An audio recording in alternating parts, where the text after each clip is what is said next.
In the misty waters of Baltimore Harbor, how can a man's life change completely in a single night? Thomas McKenna, an experienced captain who had known these waters for 15 years, but the storm he would face this night would be one created not by nature, but by humans. So how did Tommy, who had been a respectable fisherman until this night, become one of the most wanted smugglers by the United States Coast Guard?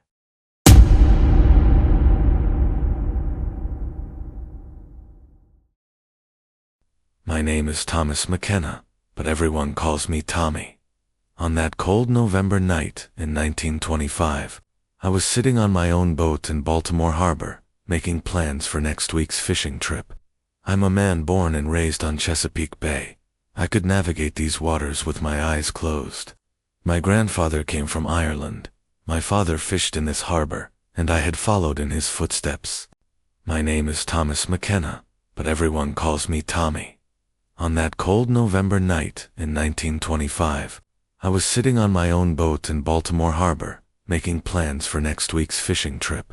I'm a man born and raised on Chesapeake Bay. I could navigate these waters with my eyes closed. My grandfather came from Ireland. My father fished in this harbor, and I had followed in his footsteps. My boat, Mary Catherine, was a 12-meter-long fishing boat made of solid wood. It bore the names of my wife and daughter. Every morning I would leave the harbor before sunrise and return at dusk. The calluses on my hands, the sunburn on my face, were proof of how hard this work was. The other fishermen in Baltimore Harbor knew and respected me. I was known as an honest man. Baltimore had a very different atmosphere in those days. While Prohibition was sweeping through the United States, our city had also gotten its share of this wave. The federal government's alcohol ban had made people more resourceful. Walking down the street, you knew there was a secret speakeasy around every corner. People were taking all kinds of risks to quench their thirst. In Baltimore's Italian neighborhood, families from Sicily had gotten into this business.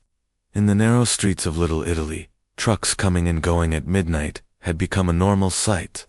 I was 43 years old and had never done anything illegal in my life. I was trying to live an honest life for my wife Sarah and my little daughter Emily. Sarah, with her golden hair and green eyes, graced the dreams of all the men at the harbor. 12-year-old Emily had inherited her mother's beauty and my stubbornness. But fishing wasn't easy work in those days. Big companies were crushing small fishermen, and I was struggling to support my family. The Baltimore and Ohio Railroad Company had taken over a large part of the harbor. The old fishing docks had been converted into large piers where cargo ships docked. Small fishermen like us were trying to survive in an increasingly narrow area. Bills were piling up at home. The medicines Sarah needed for her asthma were expensive. Emily's school uniform was worn out, and we couldn't buy a new one. Rainwater was leaking through our house's roof. Winter was approaching, and we needed to buy coal. Emily's shoes had holes, and we couldn't buy new ones. It was past midnight when I heard unfamiliar footsteps on the dock. A group of 3 people emerged from the darkness. The man walking in front was well-dressed, wearing an expensive coat. The man approached me and introduced himself with an Italian accent in his voice. This man, named Marco Benedetti, was one of the important figures in Baltimore's underworld. His sharp gaze and careful manner showed that he was a dangerous man. His dark suit, shiny shoes, and the large ring on his finger showed that he was not an ordinary man. He spoke English, mixed with a Sicilian accent. He had come to Baltimore 5 years ago and quickly became an important part of the city's smuggling network. His restaurant called Vesuvio in Little Italy was actually used as the center of major smuggling operations. He had brought me an offer. The size of my boat, its speed, and most importantly, my experience in Chesapeake Bay was very appealing to him. He was offering me good money to transport rum loads coming from the Atlantic Ocean to Baltimore. The bundles of money he pulled out of the leather briefcase he brought with him dazzled my eyes. Each bundle contained $10 and $20 bills. It was tremendous money for that period. I could see in Marco's eyes that he was waiting for my decision. He was an experienced businessman and knew people's weak points very well. He was telling me that he trusted me, that I was one of the best captains in Baltimore Harbor. These compliments were like honey to the ears of a man in a difficult situation. He implied that this job wasn't a one-time thing, that if I succeeded, there would be more earning opportunities. But at that moment, I was trying to focus on just a one-time job. I was telling myself this to ease my conscience. At first, I tried to refuse. My family, my honest work, my reputation, but the money Marco showed me was more than a year's fishing income. The medicines Sarah needed, Emily's school expenses, the house repairs, everything came to mind at once. Just once, I told myself. Just one time. The plans were explained in detail by Marco. About 30 miles off the Virginia coast. Large cargo ships from Bermuda would be waiting. I would go there with my small but fast boat, take the rum crates, and bring them to Baltimore Harbor. The operation would take place at midnight, during the hours when Coast Guard patrols were at their minimum. Marco said he had studied the Coast Guard's patrol hours and routes. He even gave hints that some officers were taking bribes. A few days later, on the designated night, I prepared my boat. My heart was pounding. I checked Mary Catherine more carefully than ever, as I left the familiar waters of Chesapeake Bay and headed toward the open sea. I didn't know that my life would undergo such a major change. The two helpers I took on my boat, Johnny Walsh and Pete Kowalski, were familiar faces from Baltimore Harbor. Johnny was a young and brave Irish fisherman. This 20-5-year-old red-haired, green-eyed young man was saving money to bring his family from Ireland. At every opportunity, he would talk about his family, their home in Cork, his childhood. Pete was the child of a Polish immigrant family, known for his strong arms and solid character. 30 years old, married and father of 2 children, Pete was an honest man who worked for his wife Anna and children. Both were people like me who were in difficult situations and needed to earn extra money. As we advanced through the rough waters of the Atlantic, we saw the lights of a ship in the distance. It was exactly where Marco had described. The Bermudan ship captain greeted us with a British accent. This old white-bearded sailor told the story of his long years spent at sea.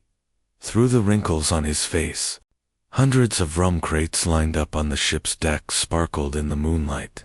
The finest Caribbean rums, whiskeys from England, cognacs from France, They were all there. Each crate had different stamps and labels. Jamaica, Barbados, Trinidad. The finest alcoholic beverages from every corner of the Caribbean. I knew how valuable each of these crates was in the United States. Prohibition laws caused a bottle of whiskey that normally sold for $5 to sell for $50. People continued to search for alcohol despite such high prices. The loading process took about an hour. Each crate weighed 30 to 40 pounds and needed to be carried carefully. My boat had gotten heavy. The waterline had lowered. Mary Catherine had never carried such a heavy load. Even the sound of the engine had changed. It was working with more difficulty. On the return journey, using my boat with such a heavy load was difficult. The waves were rocking my boat more than usual, making it harder to control the steering wheel. Johnny and Pete were tying the crates to the deck with ropes to secure them. Both were complaining about the weight of this load, but the thought of money motivated them. Going out to sea at night with such a heavy load was a very risky business in boating. But when we approached Baltimore Harbor, the real challenge would begin. As we entered Chesapeake Bay, we saw searchlight beams in the distance. Coast Guard patrol. My heart felt like it would jump out of my chest. This patrol under the command of Agent William Harrison had been very successful in catching smugglers recently. Harrison was known as a young but determined officer. This 32-year-old Annapolis Naval Academy graduate was someone who made no compromises in enforcing prohibition laws. His family was from Virginia's established families, and his belief in law was unquestionable. Harrison's Coast Guard ship, Chesapeake Guardian, was a large and powerful patrol vessel. The searchlights, machine guns, and fast engine on it made it the most effective capture tool in the region. This ship had caught 15 smuggling boats in the last 3 months. The searchlight beam searched our boat. If I tried to escape, the Coast Guard ship was faster, but no one knew the shallow waters and narrow channels of Chesapeake Bay better than me. I opened the engine to full throttle. Johnny and Pete were trying to balance the crates. There was almost chaos on the boat. One of the crates slipped and fell to the deck, and the bottles inside started rattling. Pete immediately ran and lifted it back into place.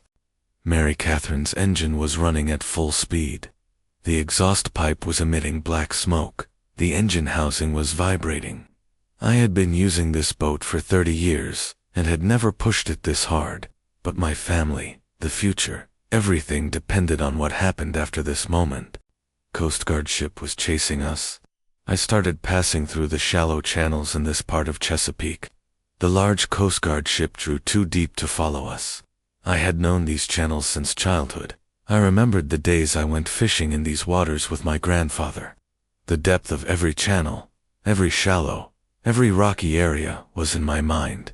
But our situation wasn't good either. The heavy load on the boat reduced our maneuverability. In the narrow channel near Kent Island, we managed to get away from the Coast Guard. Here the waters were so shallow that only experienced captains could pass, but it was still too early to rejoice. Harrison and his men didn't seem like they would give up. I could hear them calling other patrol boats on the radio. I could tell from their voices that they were determined. This was just a duty for them, but for us it was the moment that would determine the rest of our lives. As we approached Baltimore Harbor, Marco and his men were waiting for us at the dock. We quickly started unloading the crates. Marco gave me the money he had promised.